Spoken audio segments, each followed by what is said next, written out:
morning mga ka-RTB. Ito po inyong lingkod, syempre ang nag-iisang papadyak lang dito sa RGB10 Transport, no? RGB10 Vlog TV 2.0. At mga nagdaang buwan guys ay medyo nagkaroon tayo ng mga hindi inaasahang maintenance. At alam niyo naman, no, si Pedring ay 3 taon na, pero bago ang lahat, ayan, maraming salamat sa lahat po ng mga sumusuporta sa atin, sa ating munting bahay at sa ating YouTube channel. At syempre, i-share ko lang sa inyo, no, yung mga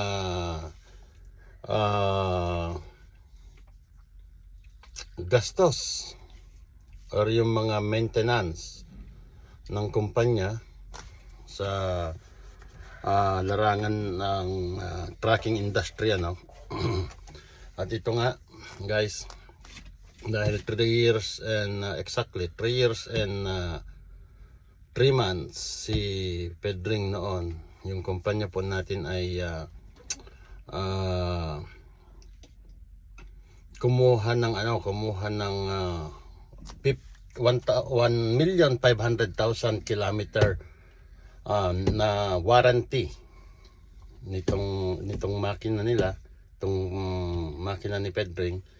So okay naman, but may mga certain parts lang like engine, sa kasama doon is engine, transmission, yung mga major component ng makina, no.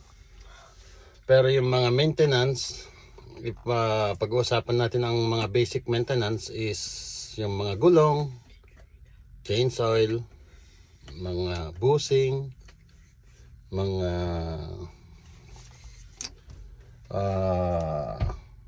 iba pang mga parts like shock, like air suspension or airbag, hindi po kasama yan. So handle po yan ng company, may-ari ng sasakyan, ng truck.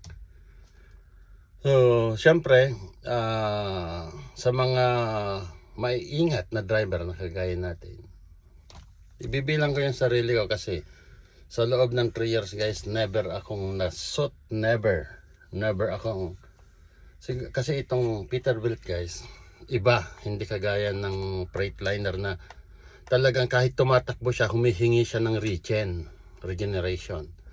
Ito, pag nag-regen ito na tumatakbo, walang problema. Or pag humingi ng regen, pwede mo siyang itakbo, walang problema.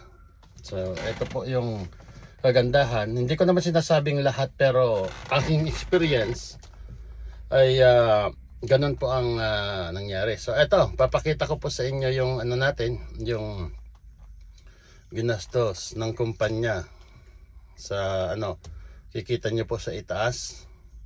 Ayan po yung maintenance sa loob ng 3 years and 3 months.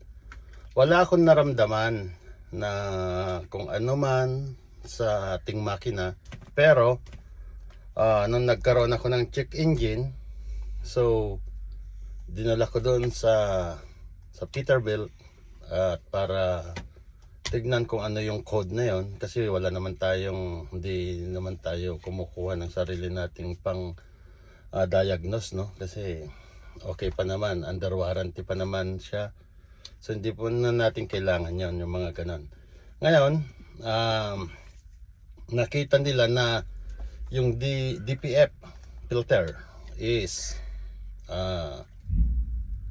palitan daw, kasi walang record. Hinihingian kami ng record kung meron daw ba kaming, or pinalinis daw ba namin sa third party or sa ibang naglilinis. Alam niyo naman yung mga business ng iba, so hindi lang sa dealership ang gumagawa ng tinatawag nilang pag-ihaw. Niihaw yan, niluluto yan para malinisan. Napaka-sensitive niyan. Hindi mo pwedeng hawakan yung kanya ng kamay, otherwise palitan mo yan. Ngayon, pagdating sa maintenance na ganyan, so sabi ko naman, nakipag-coordinate ako doon sa chief mechanic nila.